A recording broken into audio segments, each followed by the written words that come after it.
Foi feito um estudo aqui, já recente, desse ano, onde o IPEA questiona condições especiais para a aposentadoria rural. Nessa matéria aqui, mostra que benefícios superam a população no campo. Em outro estudo, que era sobre a Previdência Rural no Brasil, publicado em agosto de 2018, o IPEA assinala a maior parte do déficit nominal da Previdência Social, 182,4 bilhões em 2017, tem origem rural, 110,7 bilhões, representando aproximadamente 61% do déficit total. Neste estudo é assinalado o número maior de beneficiários, 9,3 milhões, que o total da população rural com 55 anos ou mais, que somam 6,2 milhões. E ele faz aqui uma colocação que o Leonardo Alves Rangel, que é o diretor de Programa Especial de Previdência e Trabalho do Ministério da Economia, ele coloca aqui o seguinte, que por trás dessa diferença pode haver um problema de fraude. De acordo com ele, a aposentadoria rural é um dos benefícios mais judicializados no país. A pessoa não precisa contribuir, precisa comprovar tempo de atividade no campo. E a prova pode ser uma fotografia dela trabalhando, pode ser uma prova testemunhal e pode ser uma declaração de sindicato, certo?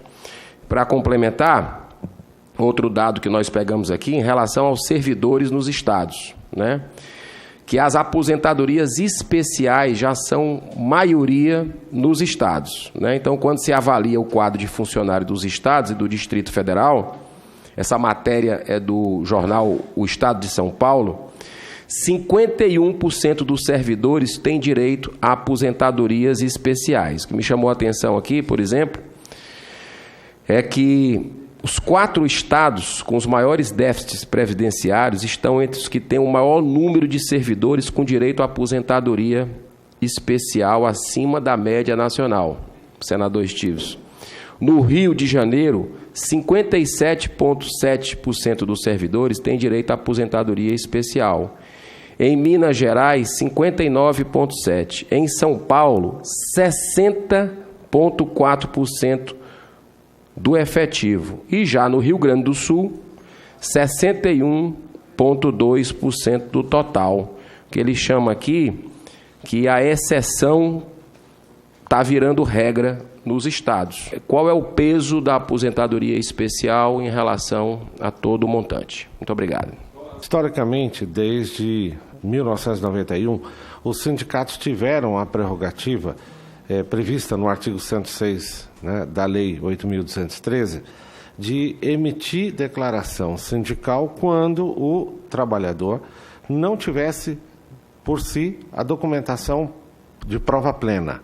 Então, um trabalhador precisa obrigatoriamente do sindicato para poder ter acesso ao benefício? Em regra, não. Mas tem que ter formalização, ele tem que ter bloco de nota de produtor rural, ele tem que ter a demonstração da comercialização do seu produto rural. E se ele tem isso, ele não precisa recorrer a ninguém, ele já tem os elementos para poder fazer, ter o acesso ao seu direito, que é o bloco de notas de produtor rural. Uma nota, para ser bem exemplificativo, uma nota fiscal de comercialização por ano já prova o ano. E a comercialização hoje está na alíquota de 1,2% sobre o valor da comercialização. A ausência desses documentos, e tem a questão do documento da posse da propriedade, do INCRA, agora está sendo trazido pela MP a questão da declaração de aptidão, que é do sistema PRONAF, do Programa Nacional de Agricultura Familiar, também está sendo dado o status de prova plena, para que a pessoa tenha condições de ter acesso ao benefício de uma maneira mais objetiva. E a política pública do rural, para encerrar essa primeira parte, significa esses dados que o senhor já mencionou em relação ao ano 2017, mas no ano passado foram 125 bilhões de pagamentos em que o recolhimento das contribuições foram equivalente a 10 bilhões. Então, assim, é claro, já ligando a questão da fala dos meus colegas aqui de mesa, a Previdência Social tem uma responsabilidade social, sim. A sociedade toda tem que bancar, sim. Mas nessa proporção e nessa perca de controle, a sociedade está sendo chamada a honrar, só no caso dos rurais, né, 110 bilhões de reais por mês. Em relação à questão dos benefícios especiais, que o senhor se referiu à matéria do Estadão, ninguém quer ser normal, todo mundo quer ser especial. Especial no tempo, na regra de acesso, especial no cálculo, e essa era uma frase que foi dita, está nos anais do Conselho Nacional de Dirigentes de Regimes Próprios, que gera essa situação. No caso dos estados, é alto sim esse índice, porque a base, digamos, dos benefícios, elas servem carreiras, por exemplo, como professores, como policiais e como pessoal da saúde. Todos têm regras especiais que acedem à questão do benefício num período anterior. E é isso, o maior impacto dos efeitos da reforma não são necessariamente para o regime geral no que diz respeito às aposentadorias especiais. São exatamente para estados e municípios que estão numa situação caótica. O estado do Rio Grande do Norte está com 4 folhas atrasadas. Então, o que adianta a gente ter um direito ou constitucional ou legal reconhecido que não se transforma num meio de sobrevivência com a garantia efetiva do pagamento do benefício? O sistema tem que ser solidário, o sistema tem que... E a sociedade bancar? Sim, tem. Só que tem que também estar na Constituição, e não é de agora, é desde 1998, tem que ter equilíbrio financeiro e atuarial, tem que ter uma perspectiva de estabilidade, porque senão não há perspectiva de que a gente dê sustentabilidade. Então, assim, as gerações futuras têm um número cada vez menor de contribuintes para poder sustentar quem está na inatividade.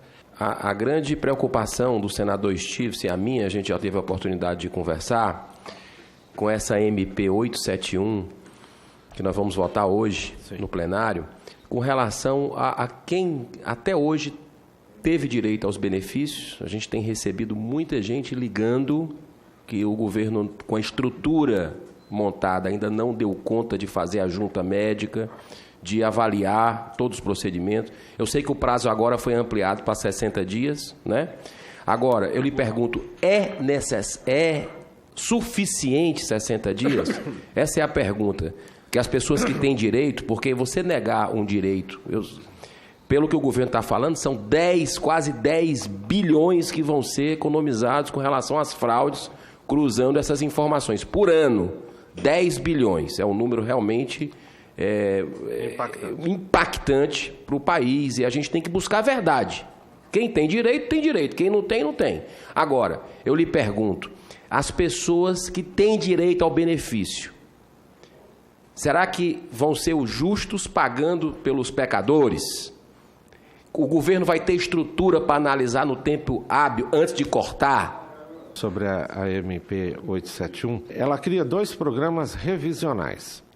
Um programa revisional dos benefícios com indícios de regularidade, que será exercido pelos servidores administrativos, técnicos, enfim, da carreira do qual eu faço parte. E também a dos peritos médicos, que agora a carreira foi transformada em perícia médica federal, e essa perícia médica federal também tem o sistema da revisão dos benefícios por incapacidade, e aí nesse caso envolve os assistenciais. São 6,5 milhões de benefícios que serão alvo de um tipo de abordagem. Os 10 bilhões que o senhor mencionou, eles decorrem de que desses 6,5 milhões de benefícios, as estatísticas das apurações anteriores realizadas até o ano 2018 apontam de que de cada 100 benefícios revisados, 16 aproximadamente, portanto 16%, consumam a verificação de que, de fato, apontou algum tipo de irregularidade que impede a continuidade do pagamento do benefício. Então, serão revisados 6,5 milhões de benefícios, serão convocadas as pessoas que, quando nós oferecemos uma identificação de um benefício, nós chamamos a pessoa e apontamos para que ela se defenda. No caso, o prazo inicial proposto na LMP era de 10 dias, e aí a negociação que ocorreu na Câmara foi de que o urbano ele vai ter os 30 dias para poder apresentar essa defesa e o rural vai ter 60 dias para poder apresentar essa defesa, para ter tempo de realizar a comunicação para efeito desse trabalho. Então, mas como está hoje, e aí, se a pessoa entra na malha fina, vamos dizer assim, sim, a malha fina, ela não é suspenso o pagamento, não? Não, só depois da verificação. No caso da perícia, só depois da perícia, aí sim é notificado e abertos os prazos de recurso para a pessoa poder fazer.